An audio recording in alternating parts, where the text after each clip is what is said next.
దేవుడు నీకు కొన్ని బాధ్యతలు అప్పగించాడు. ఇంట్రెస్ట్ ఉంటే రాసుకో. దేవుడు నీకు కొన్ని బాధ్యతలు అప్పచెప్పాడు ఈ భూమి మీద. బాధ్యతలు అప్పగించకుండా ఏ ఒక్కడిని దేవుడు పుట్టించలా. పుట్టిన వాళ్ళందరికీ కూడా కొన్ని బాధ్యతలను లింకు చేశాడు. కొంతమంది అంటారు, నాకు అమ్మ, నాన్న, తమ్ముడు, చెల్లి, అక్క ఎవరు లేరు, కన్నోళ్ళు లేరు, కట్టుకున్నోళ్ళు లేరు, నేను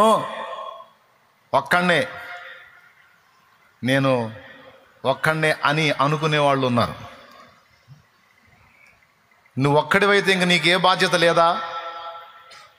మరి బైబిల్ ఏమట్లా ఒప్పుకోవటల్లా. బైబిల్ ప్రతి మనిషితో ఏమంటుందో తెలుసా?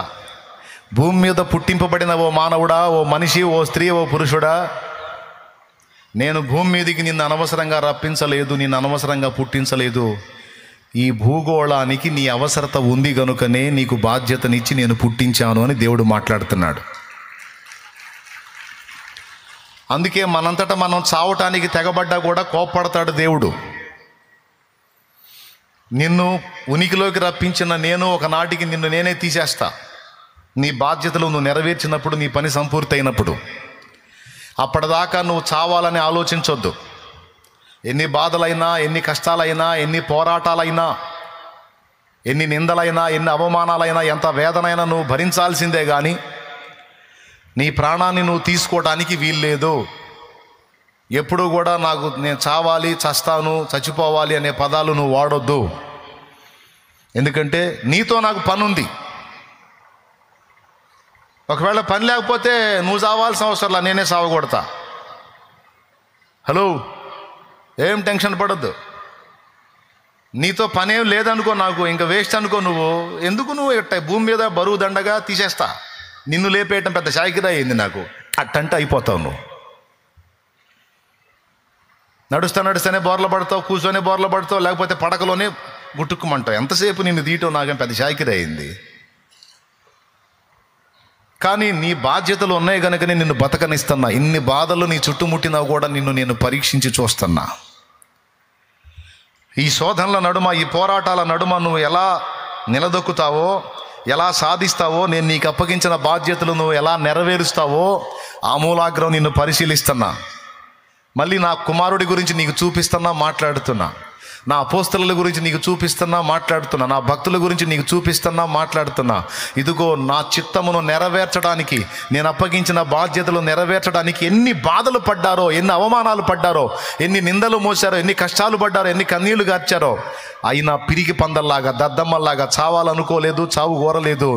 ఏటికి ఎదిరిది పోరాడి గెలిచి నిలిచి నేను అప్పగించిన బాధ్యతలు నెరవేర్చి వీరులయ్యారు నా బిడ్డలు. నీవు కూడా అలా కావాలి. పిరికి పంద, దద్దమ్మ, చావాలనుకుంటున్నావా? దద్దమ్మ, చేతగాని దద్దమ్మ, పిరికి పంద, ఛీ అంటాడు దేవుడు. చావాలనుకుంటున్నావా? భయపడుతున్నావా? పిరికి గుండె, రోషం లేదు నీకు. ఏటికి ఎదిరిదాలి, పోరాడి గెలవాలి. నా ప్రాణం తీసుకోమని అడుగుతున్నావా? నా ప్రాణం తీసుకోమని అడుగుతున్నావా? చేతగాని వాడవయ్యావా, చేతగాని దానివయ్యావా అని అడుగుతాడు ఆయన.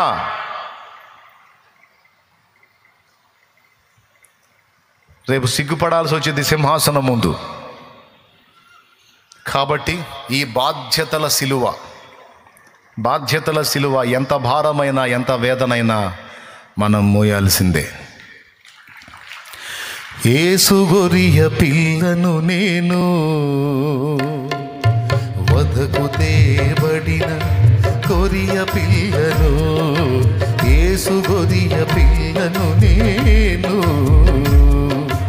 వధకు తేబడిన గొరియ పిల్లను. దినదినము చనిపోవుచున్నాను, యేసుక్రీస్తులో బ్రతుకుచున్నాను. దినదినము చనిపోచున్నాను, యేసుక్రీస్తులో బ్రతుకుచున్నాను. యేసు గొరియ పిల్లను నేను, వధకు తేబడిన గొరియ పిల్లను.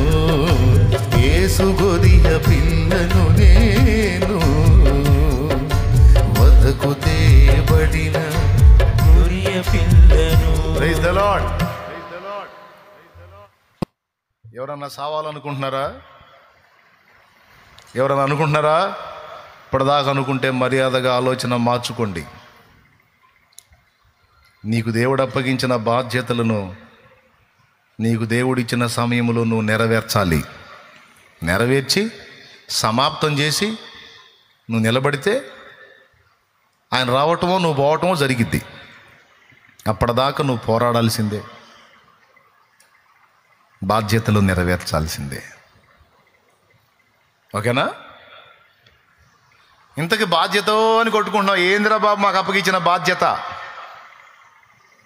ఇది ఒక్కటి చెప్పుకొని ముగించుకుందాం. ఇప్పటిదాకా బాధ్యత అనే కేంద్ర బిందువు మీదికి మీ దృష్టి తీసుకెళ్ళాను, అది మెయిన్ అని. అసలు మనం పుట్టించబడిందే అందుకు. మనం నెరవేర్చాల్సిన బాధ్యతలు కొన్ని ఉన్నాయి. అవి నెరవేర్చే విషయంలో మనకు పోరాటాలు ఎదురవుతాయి. ఆ పోరాటాలను అధిగమించి మనం బాధ్యతలు నెరవేర్చాలి. ఇది మనకు యేసులో కనపడుతుంది. తండ్రి చిత్తము నెరవేర్చడానికి అడుగడుగునా ఎదురు దెబ్బలే యేసయ్యకి.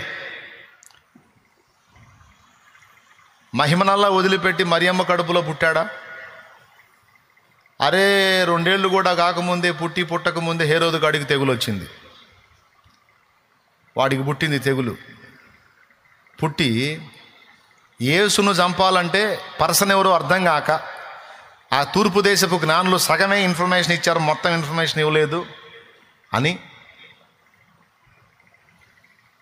క్రీస్తు అనబడిన మెస్సియా ఎక్కడ పుడతాడని తెలుసుకొని, ఒకవేళ వాళ్ళు చెప్పిన ప్రకారం పుట్టి ఉంటే ఇప్పటికి ఏ వయసుకు వచ్చి ఉంటాడని అంచనా వేసి 2 ఏళ్లలోపు పసిబిడ్డలందరినీ కూడా హతం చేయమని వాడు హుకుం జారీ చేశాడు ఆ దరిద్రుడు. ఎందుకు? 2 ఏళ్లలోపు పిల్లల్ని మొత్తాన్ని కూడా చంపేస్తే అందులో యేసు కూడా అయిపోతాడని. దేవుడు యోసేపుతో మాట్లాడి ఇది జరగకముందే ఆయన ఐగుప్తుకు పోయేటట్టు చేశాడు. చూడండి, 2 ఏళ్లలోపు పసిబిడ్డగా ఉన్నప్పటి దగ్గర నుంచి స్టార్ట్ అయింది యేసయ్యని గాజేయాలనే కుట్ర. తర్వాత ఓ మధ్యతరగతి కుటుంబంలో, మధ్యతరగతి కంటే కింది స్థాయి కుటుంబం. మీకు తెలుసా, యేసయ్య పుట్టినప్పుడు 8వ దినమున సున్నతి చేయించడానికి తీసుకెళ్ళినప్పుడు యోసేపు మరియలు ఏం సమర్పించారో తెలుసా? దేవాలయములో ఏం సమర్పించారు? క్రొవ్విన ఎద్దునా, క్రొవ్విన దూడలనా, పొట్టేళ్లనా, లేదా ఈ కొనేదానికి డబ్బులు లేవు వాళ్ళ దగ్గర. బీదవాళ్ళైతే పావురపు పిల్లని, గువ్వని సమర్పించవచ్చు అని చెప్పాడు కదా. అందుకని పావురపు పిల్లని సమర్పించారు వాళ్ళు. అంటే దారిద్ర్య రేఖకు దిగువనున్నటువంటి వ్యక్తులు, ఏ రోజుకు ఆ రోజు పొట్టబోసుకునే బ్రతుకులు. చెక్క పని చేయాలి యోసేపు, కుటుంబం దొరలాలి. అలాంటి దారిద్ర్య రేఖకు దిగువనున్నటువంటి కుటుంబంలో ఎన్ని బాధలు ఉంటాయో మీకు తెలుసు, ఎన్ని పోరాటాలు ఉంటాయో, ఎన్ని శోధనలు ఉంటాయో మీకు తెలుసు. అలాంటి కుటుంబంలో సభ్యుడిగా ఉన్నాడండి రాజ అంతఃపురాల్లో బెరగల యేసయ్య. బీదరికపు కుటుంబంలో పెరిగాడు. పుట్టినప్పుడే హతం చేయాలని హేరోదు గాడికి పుట్టింది. ఇక అక్కడి నుంచి తప్పించుకొని వచ్చి నజరేతులో నివాసం ఉండి నజరేతులో పెరిగి పెద్దవాడు అవుతుంటే అక్కడ కుటుంబ బాధ్యత. చిన్న ప్రాయం నుంచే తండ్రికి సహకారిగా మారాడు. బడికి పోయి చదువుకోవాలా, స్తోత్రం చెప్పు. ఆయన పాఠశాలకు పోయింది లేదు, ఎలిమెంటరీ స్కూల్కి పోయింది లేదు, కాలేజీకి పోయింది లేదు, యూనివర్సిటీకి అంతకన్నా లేదు. కాస్త ఎదుగుతూ ఊహ తెలిసిన స్థితి నుంచి తండ్రికి సహకారిగా ఉన్నాడు. 12 ఏళ్ల ప్రాయం వచ్చినప్పుడు లేఖనం స్పష్టంగా చెప్పింది, యేసుకు 12 ఏళ్ల ప్రాయం వచ్చినప్పుడు దేవాలయములో పెద్దలతో ఆయన తర్కించాడు. ఆయన వదిలిపెట్టి వీళ్ళు చాలా దూరం ప్రయాణం చేశారు, యోసేపు మరియలు. యోసేపు అనుకున్నాడు వాళ్ళ అమ్మ దగ్గర ఉన్నాడని, మరియమ్మ అనుకుంది వాళ్ళ నాన్న దగ్గర ఉన్నాడని. ఇద్దరు కలుసుకొని అబ్బాయి ఏడంటే అబ్బాయి లేడు, ఏం లేదు. అబ్బాయి ఎక్కడ ఉన్నాడు? పెద్ద అబ్బాయి. యేసు ఎక్కడా? పోయారు పొలవమంటూ మళ్ళీ ఇద్దరు వెనక్కి పోతే అక్కడ పెద్దలతో తర్కిస్తున్నాడు. ఒక్కొక్కటి మొఖాలు మాడిపోయి ఉన్నాయి అక్కడ, పెసరట్టుల్లాగా పెద్దల మొఖాలు.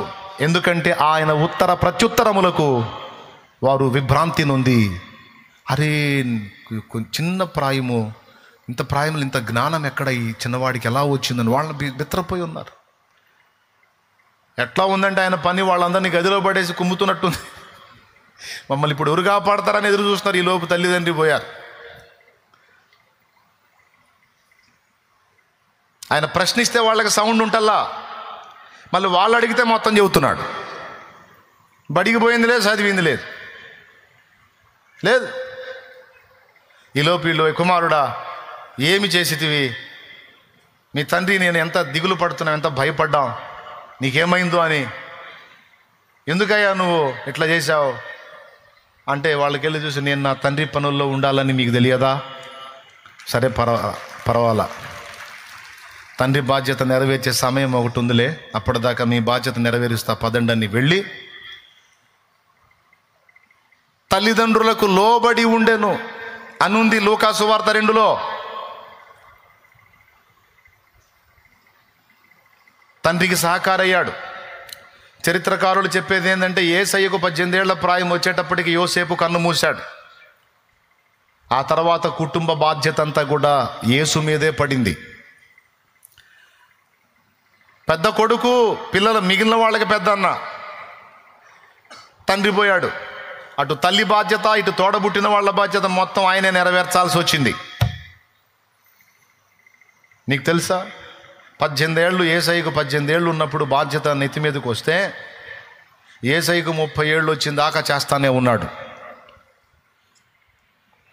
ఆజానుబాహుడు, చక్కని స్వరూపం, మనుషుల్లో మనిషిగా పుట్టాడు కానీ ఏ మనిషి రక్తమునకు సంబంధించినోడు కాదు. దైవ రక్తము చేత పుట్టింపబడిన వాడు, ప్రత్యేకమైన వాడు, రూపసి, నిర్దోషమైన గొర్రెపిల్ల, అరికాలు మొదలు నడినెత్తి వరకు, శరం మొదలుకొని సిరిపాదం వరకు సర్వ శరీరము సర్వాంగ సుందరుడు. ఆయన మంచి యవన ప్రాయములో ఎలాంటి శోధనలు ఎదురవుతాయో మీకు తెలుసు. వాటన్నిటినీ అధిగమించి తన బాధ్యత నెరవేర్చాడు. దారిద్ర్య రేఖకు దిగువనున్న కుటుంబాల్లో ఎలాంటి కలతలు, కన్నీళ్లు, బాధలు, వేదనలు, కొట్లాట్లు ఉంటాయో మీకు తెలుసు. అలాంటి శోధనల మధ్య కూడా ఆయన నివసించి పాపము లేనివాడుగా ఉన్నాడు. అక్కడ వాళ్ళ బాధ్యతలు నెరవేర్చాడు. 30 ఏళ్ల ప్రాయం ఆయనకు వచ్చేటప్పటికి తోడబుట్టిన వాళ్ళందరూ మేజర్లు అయ్యారు. ఆయన తోడబుట్టిన సహోదరులు, సహోదరీమణులందరూ కూడా మేజర్లు అయిపోయారు.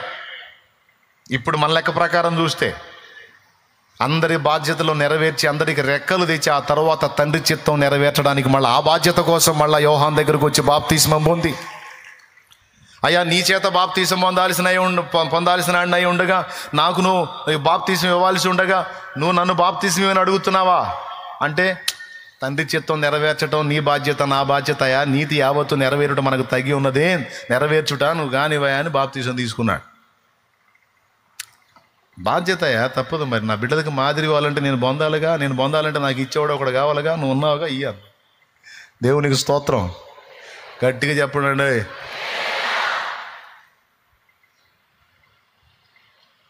అక్కడి నుంచి వచ్చి ఇక తండ్రి చిత్తం నెరవేర్చడం అనే బాధ్యత భుజాన్ని వేసుకొని, అప్పటిదాకా కుటుంబం కోసం నెరవేర్చాల్సిన బాధ్యతలు నెరవేర్చి ఆ తర్వాత పూర్తిగా ఇక ఫ్యామిలీని పక్కన పెట్టేసి ఇక రోడ్డు మీదకి ఎక్కి తండ్రి చిత్తము నెరవేర్చడానికి సమాజ బాధ్యత, సంఘ బాధ్యత, భూమి మీద మానవ జాతి విమోచన బాధ్యత భుజాన్ని వేసుకొని మొత్తం నెరవేర్చాడు. టోటల్గా యేసు ప్రభు చేసినంత భూమి మీద దేవుడు తనకు అప్పగించిన బాధ్యతలు నెరవేర్చుటయే.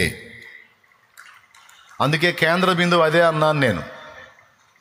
మైండ్ బాగున్న వాళ్ళందరికీ ఈజీగా అర్థమైద్ది. మైండ్ బాగలేనోడికి ఇక నేను ఎంత మొత్తుకున్నా అర్థం కాదు, ఇక నేను చేయగలిగింది ఏమి లేదు. స్తోత్రం. నేనేం మలయాళం చెప్పట్లా, అరవం అంతకన్నా చెప్పట్లా, అచ్చ తెలుగులో పచ్చిగా చెప్తున్నా. చెప్పండి, ఆ భూమి మీద మన కర్తవ్యం ఏంటి? అందరూ నోరు తెరిచి చెప్పండి. బాధ్యత లేదా మీకు? మరి ఎంతసేపు మొత్తుకుంటుంటే కనీసం పెద్దగా అరవాలన్న బాధ్యత లేదా? తరవండి. ఏంది మన కేంద్ర బిందువు ఏంది? బాధ్యతల నిర్వహణ, బాధ్యతల యొక్క నెరవేర్పు. రైట్.